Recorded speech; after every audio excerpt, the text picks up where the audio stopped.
Assalamualaikum warahmatullahi wabarakatuh. Alhamdulillah rabbil alamin. Allahumma sholli ala Muhammad wa ala ali Muhammad.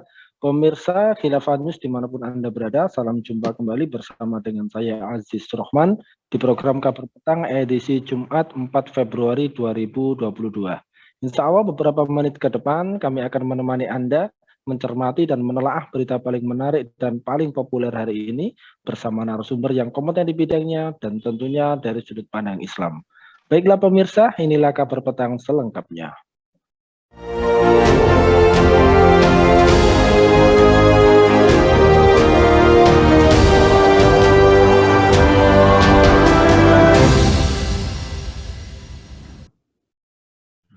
Pemirsa, Mabes Polri berencana memetakan masjid-masjid di Indonesia demi mencegah paham radikal dan ekstrim. Wakil Presiden Ma'ruf Amin menyebut penanganan radikalisme di rumah ibadah bisa merujuk pada peraturan bersama Menteri atau PBM tentang rumah ibadah. Ma'ruf mengatakan PBM itu memuat soal pengawasan rumah ibadah di Indonesia. Karena itu menurut Ma'ruf, sepanjang aturan ini dijalankan, konflik antar rumah ibadah dan kekhawatiran soal munculnya radikalisme dapat dihindari. Sebelumnya Direktur Keamanan Negara Badan Intelijen dan Keamanan Polri Brigjen Umar Effendi mengungkap pihaknya bakal memetakan masjid guna mencegah penyebaran paham radikal. Polri berencana melibatkan Badan Penanggulangan Ekstremisme dan Terorisme BPET Majelis Ulama Indonesia untuk kegiatan tersebut. Nah, pemirsa, sebenarnya apa target real dari pemetaan masjid-masjid di Indonesia? Siapa yang diuntungkan dengan propaganda radikalisme dan terorisme ini? Dan siapa pula yang akan dirugikan? Nah, untuk membahasnya kami telah terhubung dengan Bung Iwan Januar selaku Direktur Siasa Institute. Kita sapa dulu beliau. Assalamualaikum warahmatullahi wabarakatuh, Bung Iwan. Waalaikumsalam warahmatullahi wabarakatuh. Alhamdulillah sehat, Bung Iwan. Alhamdulillah bihir, mudah-mudahan semua juga sehat. Alhamdulillah. Baik, Bung. Ini kan sebagaimana kita ketahui bersama, Badan Intelijen dan Keamanan atau Baintelkam Polri ini berencana untuk memetakan masjid di Indonesia untuk mencegah penyebaran paham terorisme, di mana Polri bakal memberikan warna dan kategori pada sejumlah masjid. Meski belum dijelaskan lebih lanjut mengenai kategorisasi ini terdapat beberapa masjid yang sudah dicap dalam tanda petik ya, keras begitu. Dan pertanyaannya adalah sebenarnya apa target real dari pemetaan masjid-masjid di Indonesia dan bagaimanakah sorotan Anda terkait dengan program pemerintah tersebut, Bung Iwan? Baik. Bismillahirrahmanirrahim, Bung Aziz juga pemirsa Khilafah Channel yang dimuliakan Allah Ta'ala. Yang pertama, di sini saya melihat bahwasanya pemetaan masjid oleh pemerintah ini justru nanti akan menimbulkan berbagai macam problema, bahkan juga nanti bisa menyulut pada konflik horizontal di tengah-tengah masyarakat. Ya. Sebelumnya ingin saya sampaikan bahwa dalam Islam tidak ada ajaran terorisme atau al-irhab, ya, haram hukumnya. Di dalam Islam itu seorang muslim menghilangkan nyawa tanpa alasan yang hak, merusak rumah ibadah, merusak fasilitas umum. Jadi tudingan terorisme itu berbasiskan pada Islam atau berlatar belakang pada Islam, itu saya kira tuduhan yang sangat serius, karena tidak ada satupun di dalam ajaran Islam yang memerintahkan atau menyuruh seorang muslim berbuat demikian. Sehingga kalau kita melihat latar belakang ini yang pertama memang adalah dari satu rancangan yang memang sudah kita ketahui berjalan semenjak kebijakan War on Terrorism, ya, semenjak peristiwa 9/11 ini terus dikembangkan sampai sekarang dalam rangka memang untuk mendiskreditkan Islam dan kaum muslimin. Jadi yang kemudian akan disasar ini bukan saja mereka yang tanda kutip ya melakukan tindakan terorisme, tapi pengkategorian ini kan sampai sekarang masih tidak jelas, masih absurd. Bahkan dugaan kuat kami ini sengaja dibuat memang tidak jelas. Kalaupun ada, maka itu menjadi sangat luas sehingga bisa mencakup siapa saja. Ya, misalnya dikategorikan yang termasuk kelompok radikal, ekstremis itu adalah mereka yang menyebarkan ujaran kebencian. Sampai sekarang kita kan tidak jelas, ini ujaran kebencian ini seperti apa? Atau anti pemerintah, misalkan seperti itu. Nah, apakah orang yang mengkritik pemerintah ya dengan logis, dengan data, dengan kemudian juga argumen itu juga dimasukkan kategori kelompok radikal dan juga ekstremis seperti itu, atau juga yang pro syariah dan khilafah. Padahal kita sudah sama-sama juga melihat Majelis Ulama Indonesia terakhir menyatakan bahwa jihad dan khilafah itu bagian dari ajaran Islam. Tidak boleh kemudian distigmatisasi atau diceritakan jelek, karena itu sudah merupakan bagian dari ajaran Islam. Nah, kalau kita melihat ke sini, jadi memang apa yang dilakukan oleh pemerintah, khususnya BNPT dan juga lembaga yang terkait dalam penanggulangan terorisme, ini justru malah akan menimbulkan dampak yang negatif terhadap Islam, yang kedua juga rawan tercipta konflik horizontal di tengah-tengah masyarakat. Nah, kan orang akan saling curiga. Ini kita jangankan setelah ada pernyataan ini, sebelum pernyataan ini pun kita sering menyaksikan di tengah-tengah masyarakat persekusi antar anggota masyarakat, ya. Jadi para penceramah misalnya yang dianggap mereka itu menyebarkan kritik pada pemerintah, itu kan kemudian dipersoalkan oleh ormas, oleh warga dengan alasan mereka ini menyebarkan ujaran kebencian, meresahkan masyarakat. Jadi selain untuk kemudian mendeskripsikan Islam, yang kedua ini kami melihat ini satu tindakan dari rezim untuk kemudian memberangus, ya, sikap kritis terhadap rezim, terutama kaitannya dengan masalah radikalisme ini yang berasal dari kelompok Islam, seperti itu. Jadi memang apa yang dilakukan dengan penyebar atau dengan yang pemberian informasi, ada ratusan masjid, ponpes yang kemudian juga terpapar radikalisme, ini yang target kedua juga kami melihat ini akan kemudian membungkam setiap upaya kritis dari tokoh-tokoh Islam dan kaum muslimin pada umumnya terhadap kebijakan yang memang banyak keliru, banyak juga merugikan masyarakat, dan juga tidak sedikit malah yang bertentangan dengan ajaran Islam. Begitu, Bung Haji. Ya, baik Bung. Kemudian kalau melihat dan mencermati terkait dengan hal tersebut, menurut Anda, apakah proyek tersebut ini mengkonfirmasi bahwa rezim Jokowi ini mengidap spirit Islamofobia begitu? Dan kira-kira siapa yang diuntungkan dengan propaganda radikalisme dan terorisme saat ini? Iya, jadi memang seringkali ada penyangkalan, ya, dari pemerintah bahwa mereka ini memiliki spirit Islamofobia. Tapi dari tindakannya kan orang melihat bahwa seringkali Islam itu mengalami tindakan yang perlakuan yang tidak adil, ya. Misal tentang kerumunan di masa pandemi.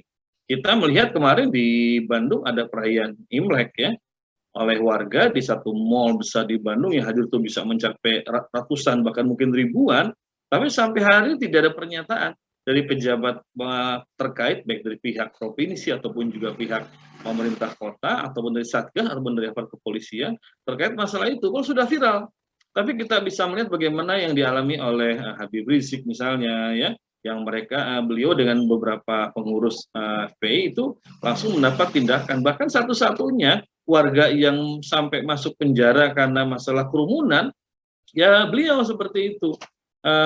Dan juga masih banyak lagi, misalnya tentang masalah penistaan agama. Menurut catatan MK, Mahkamah Konstitusi, itu sepanjang tahun 2020 sampai sekarang, justru agama yang paling banyak dinista itu agama Islam. Tapi penindakannya itu yang sangat minim. Kalau menurut catatan Pak Yanwar Aziz itu disampaikan bahwa lebih banyak yang kemudian ditindak secara hukum bahkan sampai ditahan itu yang berasal dari kelompok oposisi, khususnya kalangan kaum muslimin dan ormas Islam seperti itu. Tapi nama-nama seperti Denny Siregar, Abu Janda, misalkan, ya, Sukmawati misalnya begitu, atau sekarang Atria Dahlan, itu kan belum pernah mendapatkan penanganan secara hukum, apalagi sampai ditahan. Dari ini kita bisa melihat memang ada satu tindakan yang menganggap bahwa umat Islam itu semacam anak tiri begitu, ya. Kalau katakanlah tidak Islamofobia, tapi umat Islam yang justru mayoritas tidak mendapatkan pengayoman yang sesungguhnya. Tapi yang kedua, kalau dikatakan bahwa ini tidak ada mengidap Islamofobia, faktanya justru kita melihat itu terasa sangat kental sekali. Misalnya BNPT dan juga pihak yang terkait dengan penanggulangan terorisme itu berkali-kali melontarkan pernyataan yang malah menimbulkan kemudian stigma terhadap Islam dan aktivitas Islam. Misal kita masih ingat bagaimana ujaran dari BNPT, bahwa Rohis itu sarang teroris. Akhirnya akibat ucapan itu sampai hari ini kegiatan pengajian atau kerohanian Islam di sekolah-sekolah itu mereka banyak mendapatkan kesulitan, dicurigai, kemudian para pengurusnya itu mereka juga diinterogasi oleh sekolah, diawasi siapa yang menjadi pembicara, aktivitas seperti apa. Bahkan juga dilarang mereka itu mengadakan pengajian-pengajian baik itu di sekolah maupun di luar sekolah. Nah, ini kan satu tindakan atau juga satu pernyataan yang menimbulkan keresahan di tengah kaum muslimin. Kalau bukan dikatakan Islamofobia ini apa? Kok takut sama pengajian? Gitu kan? Lalu yang ketiga, bahwa ini juga merupakan satu tindakan yang kalau kita lihat lagi, bahwa pernyataan Ponpes masjid terpapar radikalisme, ini bukan yang pertama, sudah beberapa kali juga disampaikan ya. Misalnya ada beberapa masjid yang pembicaranya itu disinyalir orang-orang radikal, Ustadz Tengku Ustadz Haikal Hasan misalnya begitu ya, dan juga beberapa elemen yang lain. Akhirnya kemudian kan pihak DKM itu melakukan screening, lalu kemudian juga akhirnya disingkirkan atau ada yang melaporkan bahwa Ustadz Anu berceramah di masjid Anu, di instansi pemerintah mana atau di lembaga mana seperti itu. Jadi menimbulkan kemudian stigma dan juga menimbulkan fobia terhadap Islam dan kaum muslimin. Nah, jadi kalau masih menyangkal juga, fakta di lapangan menunjukkan begitu, bahwasanya apa yang disampaikan oleh BNPT Masjid Ponpes itu terpapar radikalisme, itu akhirnya menimbulkan nanti ketakutan, kecurigaan di tengah-tengah umat terhadap DKM, masjid, dan juga terhadap pondok pesantren seperti itu, ya, atau kepada narasumber. Ya, yang kita jadi kemudian akan sangat sayangkan ini ucapan tindakan seperti ini jadi sebutan radikalisme, ekstremisme itu juga seringkali ditujukan kepada siapa? Kepada tokoh-tokoh Islam yang mereka vokal, yang mereka senantiasa melontarkan suara kritis ya, menyikapi sikap dan kebijakan pemerintah yang tidak berpihak pada masyarakat, terutama kepada kaum muslimin. Jadi memang akhirnya di sini kelihatan pemerintah juga ingin mengamankan posisinya dengan cara mengurangi pihak-pihak yang dianggap oposan atau dianggap musuh oleh pemerintah agar tidak menyuarakan kritik, menyuarakan dalam bahasa agama itu amar ma'ruf nahi mungkar kepada pemerintah. Nah, kalau ditanya siapa yang paling rugi, sudah jelas pertama kaum muslimin itu yang paling rugi. Yang tadi saya ceritakan tentang rohis misalnya, itu akhirnya banyak rohis yang dibekukan atau rohis yang diawasi ketat, dibatasi kegiatannya. Akhirnya rugi siapa? Ya rugi para siswa dan para siswi yang mereka dulu bisa mendapatkan kajian-kajian, sekarang jadi berkurang. Bahkan orang tua pun memberikan wanti-wanti kepada anak-anak mereka, nggak usah aktif rohis deh, seperti itu. Nah, tapi kalau kegiatan yang lain di sekolah itu, ya itu justru bebas, bahkan kegiatannya barangkali kurang berfaedah ya, itu jadi bebas seperti itu, termasuk juga aktivitas yang negatif seperti misalnya tawuran, pacaran, segala macam, itu juga menjadi bebas. Yang pertama rugi siapa? Kaum muslimin yang rugi. Yang kedua, siapa yang kemudian rugi, itu adalah dakwah Islam. Karena akhirnya dakwah ini semakin kemudian dibatasi ruang geraknya. Setiap kali ada isi dakwah itu yang menyampaikan suara kritis, maka itu langsung disinyalir ini kelompok radikal, ekstremis, karena menyebarkan ujaran kebencian, ya, anti pemerintah seperti itu. Berarti di sini memang pemerintah sudah menempatkan mereka ini selalu benar, tidak mungkin salah begitu. Karena setiap kali ada suara kritis, apalagi dari kelompok Islam, langsung disinyalir ini kelompok radikal, kelompok ekstremis seperti itu. Nah, lalu siapa yang paling rugi? Nanti yang paling rugi justru negeri ini. Karena begitu nanti suara-suara kritis dakwah Islam ini dibungkam, maka siapa yang kemudian bisa menciptakan suasana yang lebih baik? Karena kita melihat Islam ini solusi, satu-satunya solusi yang terbaik untuk menyelesaikan persoalan bangsa yang sudah karut-marut, yang sudah demikian akut ya, yang sudah dicoba berbagai macam cara tidak selesai, masalah pengangguran, kejahatan, kemudian juga masalah-masalah sosial, termasuk korupsi ya, atau juga misalnya kebijakan seperti Omnibus Law IKN yang itu tidak berpihak kepada masyarakat, kalau tidak dikritisi oleh kaum muslimin, maka yang akan rugi ini adalah negeri ini ya, termasuk adalah rakyat sendiri. Demikian, Bung Ajis. Ya, baik, Bung. Jadi kemudian kalau memang kaum muslimin ya atau bahkan negeri ini dirugikan dengan berbagai macam peraturan dan tindakan yang dibuat tadi ya. Ini apakah situasi rezim saat ini secara tidak langsung ini melakukan enforcement teror, yaitu teror yang dijalankan penguasa untuk menindas tantangan-tantangan terhadap kekuasaan mereka begitu? Iya, jadi kalau dilihat hari ini pemerintah melakukan proxy war. Ya. Jadi mereka ini kemudian memberikan tekanan, intimidasi terhadap kelompok-kelompok yang kritis, khususnya kepada tokoh-tokoh Islam dan juga kelompok-kelompok Islam yang kritis melalui warga. Nah, itu jadi warga atau ormas yang ada di masyarakat itu yang kemudian digunakan, baik itu secara langsung, jadi berkolaborasi dengan pihak keamanan misalnya ya, nanti katakanlah ada acara pengajian, nanti kemudian warga mereka dikerahkan ini mungkin oleh aparat misalnya ya, untuk kemudian membubarkan pengajian dengan alasan meresahkan warga gitu kan. Kalau mungkin ya hanya mereka saja yang memang tahu informasi itu, sementara warga lain mungkin cuek, mungkin abai dan tidak mempedulikan. Tapi dengan atas nama warga ini kemudian menjadi proxy war, sehingga nanti yang terjadi itu konflik horizontal antara kelompok-kelompok Islam yang kritis, yang vokal itu berhadapan dengan masyarakat. Padahal masyarakat ini banyak yang mereka tidak paham tentang persoalan yang terjadi, yang seperti misalnya saya sebutkan, apa sih yang dimaksud ujaran kebencian, seperti itu kan. Seringkali ujaran kebencian itu yang lebih segera ditangani itu kalau yang menjadi objeknya itu adalah misalnya pejabat, misalnya ya, tokoh-tokoh yang mereka itu ada di circle kekuasaan seperti itu. Tapi kalau kemudian itu di luar circle kekuasaan itu mereka langsung segera mendapat tindakan. Jadi apa namanya, ini menggunakan proxy war gitu ya, menggunakan kekuatan warga atau ormas-ormas untuk kemudian melakukan persekusi. Sehingga kalaupun terjadi bentrok, nah ini kan sebetulnya kita khawatirkan ada skenario kemudian menciptakan bentrok fisik gitu ya, antara warga dengan kelompok-kelompok Islam atau dengan tokoh-tokoh Islam dan para pendukungnya.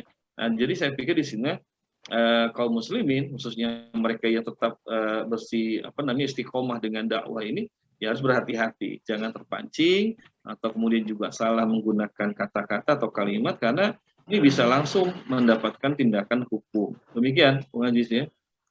Ya, baik Bung Iwan. Lantas kemudian pertanyaan berikutnya adalah apa tanggapan Anda terkait dengan propaganda moderasi Islam di Indonesia? Apakah proyek moderasi Islam ini adalah upaya-upaya Barat untuk mereduksi ajaran Islam begitu? Ya, jadi memang setelah ada kampanye deradikalisasi ya untuk menjauhkan Islam secara kafah dari kehidupan masyarakat, ya kan harus ada solusi yang ditawarkan sebagai bagian dari opini dan juga perang pemikiran. Maka dimunculkan kemudian Islam moderat. Ya itu juga sebetulnya belum tentu apa yang dipahami oleh tokoh-tokoh Islam yang mereka mengkampanyekan Islam moderat itu belum tentu sama ya dengan apa yang sebetulnya sedang terjadi di dunia pada saat ini. Karena arus Islam moderat itu kan bukan datang dari dunia Islam pada aslinya, tapi justru datang dari Barat, misalnya Rand Corporation ya. Mereka yang mendesain tentang yang namanya moderasi beragama atau Islam moderat. Jadi mereka yang mendesain, mereka itu menjadikannya sebagai program yang mesti dijalankan oleh negara-negara yang berkolaborasi dengan mereka. Nah, kemudian tugas-tugas para tokoh-tokoh Islam yang kemudian mereka mengkampanyekan Islam moderat itu mencari legitimasi. Jadi dalam agama ini, dalam Quran ataupun hadis, untuk melegitimasi paham Islam moderat. Yang padahal mungkin nggak sama dengan apa yang sebetulnya terjadi. Jadi kesannya itu memang betul. Tapi padahal ternyata, ya kalau dalam bahasa agama dikatakan kalimatullah wa urituha batil. Itu yang kalimatnya betul, tapi yang dimaksud sebetulnya batil ya. Karena kalau kita lihat tentang paham Islam moderat itu sering diberikan kelaminnya itu adalah mereka yang kemudian menerima pluralisme, tidak memusuhi peradaban Barat yang liberal. Itu yang kemudian disampaikan sebagai Islam moderat. Yang saya khawatir tidak semua kemudian tokoh-tokoh Islam yang sering mengkampanyekan Islam moderat itu paham dengan apa yang mereka ucapkan begitu. Jadi mereka memahami hanya di bagian kulit, tapi nggak sampai ke dalam. Sama seperti tentang kelamin radikalisme itu sering yang disampaikan misalnya oleh Hendro Priyono ya, itu sebagai kelompok yang intoleran. Nah, intoleran dalam masalah apa? Itu jadi pertanyaan begitu kan. Apakah kalau kita tidak ikut merayakan hari raya misalkan Imlek ya misalnya atau hari raya umat lain itu dikatakan intoleran, atau juga misalnya kita tidak menerima ya adanya kelompok-kelompok LGBT itu dikatakan juga intoleran. Tidak menerima Ahmadiyah juga dikatakan intoleran. Nah, ini jadi serba abu-abu tentang pembahasan Islam moderat, juga tentang radikalisme dalam Islam seperti itu. Jadi memang setelah Islam radikal ini munculkan, sehingga muncul ketakutan pada diri umat terhadap agamanya sendiri, disodorkanlah solusi alternatifnya menurut mereka itu adalah Islam moderat. Islam yang mereka ini bisa kompromi dengan peradaban Barat, bisa kompromi dengan imperialisme Barat yang mereka sebut itu bukan imperialisme, tapi bentuknya kerjasama. Begitu, Bung Agis. Ya, baik Bung. Ini terakhir Bung Iwan. Kemudian adalah bagaimanakah seharusnya ya, sikap umat Islam untuk melawan Islamofobia, diskriminasi, dan penghinaan Barat dan rezim sekuler saat ini. Kemudian apa benteng pemersatu dan pelindung umat dari segala ancaman dan penistaan? Ya, saya berharap bahwa para tokoh-tokoh Islam ya, ulama-ulama Islam hari ini, mereka concern di dalam persoalan ini begitu ya. Jadi selain menyampaikan dakwah seputar masalah ibadah, akhlak begitu, tapi persoalan ini harusnya menjadi prioritas karena mereka lah yang menjadi panutan umat dan juga mereka itu akan diikuti oleh umat. Ya, para ulama, para kiai, para ustadz itu mereka mestinya kemudian terus mengedukasi umat, mengedukasi publik agar mereka paham apa yang sedang terjadi di negeri ini, tentang bahaya program deradikalisasi, juga tentang bahaya program moderasi beragama, itu juga apa dibalik semua tersebut. Jelaskan bahwa yang namanya deradikalisasi agama, kemudian juga moderasi beragama, itu tujuannya justru untuk melindungi kepentingan imperialisme Barat yang mereka akan mengeruk sumber daya alam dan kaum oligarki yang mereka memanfaatkan itu karena mereka tahu bahwa kelompok yang paling kritis terhadap oligarki itu ya kaum muslimin seperti itu. Maka mereka akan gunakan nih senjata deradikalisasi dan moderasi beragama itu untuk kemudian membungkam atau minimal melumpuhkan kaum muslimin. Nah, maka saya berharap para tokoh-tokoh Islam, para ulama yang kini itu concern dalam masalah ini. Ini tidak sekedar kemudian mengisi tablik atau kajian yang sifatnya itu menciptakan kesalehan individual, tapi mestinya melakukan satu perubahan yang bersifat masif di tengah-tengah masyarakat sampai kepada tatanan aturan atau tatanan sistem seperti itu. Nah, karena memang umat tidak mungkin bisa mendapatkan perlindungan, bisa juga dijaga akidahnya itu kalau tidak ada yang melindunginya. Maka ini tugas para ulama, para kiai untuk itu, karena memang hanya kemudian umat disadarkan tentang Islam kafah, mereka baru akan paham yang sebetulnya terjadi. Begitu Bung Anji. Ya, baik. Masya Allah, ini luar biasa. Ini terima kasih Bung Iwan Januar ini. Terima kasih atas paparan yang luar biasa. Syukron wa jazakumullahu khairan kasiran. Insya Allah nanti kita ketemu lagi di lain waktu dan juga di lain kesempatan. Assalamualaikum Bung Iwan. Waalaikumsalam Bung Aziz. Baik pemirsa, demikianlah kabar petang pada edisi kali ini. Semoga Anda mendapatkan banyak manfaat dari acara kami. Jangan lupa saksikan kami besok di jam dan channel yang sama. Dan jangan lupa juga like, comment, share, subscribe, serta klik tekan tombol loncengnya agar tidak ketinggalan update terbaru dari Khilafah News. Karena hanya disinilah Anda akan mendapatkan informasi aktual, terpopuler, dan tentunya dari sudut pandang Islam.